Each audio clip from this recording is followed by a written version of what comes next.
Եվրոպական միությունը կշարունակի ֆինանսական եւ ռազմական կանոնավոր աջակցություն տրամադրել Ուկրաինային։ Երեկ Բրյուսելում կայացած հանդիպմանը որոշել են ԵՄ երկրների առաջնորդները, սակայն 5 միլիարդ եվրո օգնության փաթեթը հաստատելու մասով, որն Ուկրաինայի նախագահը խնդրել էր հրետանու արկեր ձեռք բերելու համար, որոշում չեն կայացրել։ Ըստ Bloomberg-ի որոշումն արգելափակել են Ֆրանսիան եւ Իտալիան, որոնք դեռ չեն շտապում կոնկրետ պարտավորություններ ստանձնել։ Եվրահանձնաժողովի նախագահ Ուրսուլա ֆոն դեր Լայենը հանդիպումից հետո հայտարարեց, որ Ուկրաինան եւս կկարողանա օգտվել անվտանգության գործողություն հանուն Եվրոպայի ծրագրից, որը վարկային գործիք է եւ նախատեսված է օգնելու երկրներին ուժեղացնել իրենց պաշտպանությունը։ But as Ukraine's security is not just European Union security but the whole of Europe's security. Քանի որ Ուկրաինայի անվտանգությունը ոչ միայն Եվրոպական միության անվտանգությունն է, այլև ամբողջ Եվրոպայի, մենք ասոցացված գործընկեր երկրների համար եւս հնարավորություն կստեղծենք միանալու անվտանգության գործողության հանուն Եվրոպայի ծրագրին։ You budget that those who want it voluntarily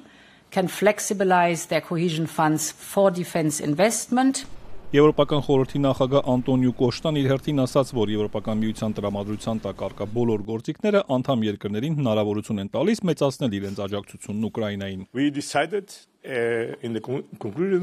Մեր եզրակացությունում մենք որոշեցինք առաջիկա 5 տարիներին զարգացնել մեր սեփական հնարավորությունները, բայց նաև աջակցել Ուկրաինային։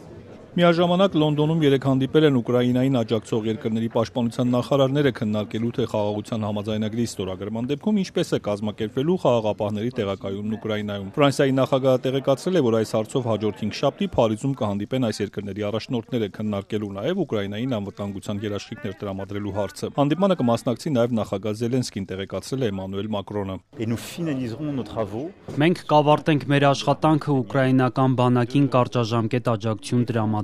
ուկրաինական բանակի կայուն եւ կենսունակ մոդելի պաշտպանության ուղղությամբ, որը կկանխի ռուսական ներխուժումը եւ անվտանգության երաշխիքների ուղղությամբ, որ կարող են տրամադրել եվրոպական երկրների բանակները։ Միացյալ Նահանգների նախագահն իր հերթին այսօր հայտարարել է, որ ԱՄՆ-ն շատ շուտով կստորագրի Ուկրաինայի հետ հազվագյուտ օգտակար հանածոների համատեղ արդյունահանման պայմանագիրը, որը պատրաստ էր ստորագրման Վաշինգտոն Զելենսկու վերջին այցի ժամանակ, սակայն չստորագրվեց Սպիտակ տանը երկու նախագահների սկանդալային վեճի պատճառով։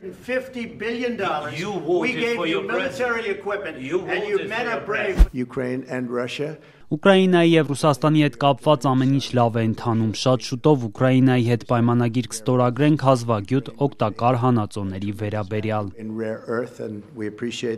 Երեկ նաև հայտնի դարձավ, որ Ռուսաստանն ու Ուկրաինան երկուշաբթի Սաուդյան Արաբիայում առանձին բանակցություններ կվարեն ԱՄՆ պատվիրակության հետ։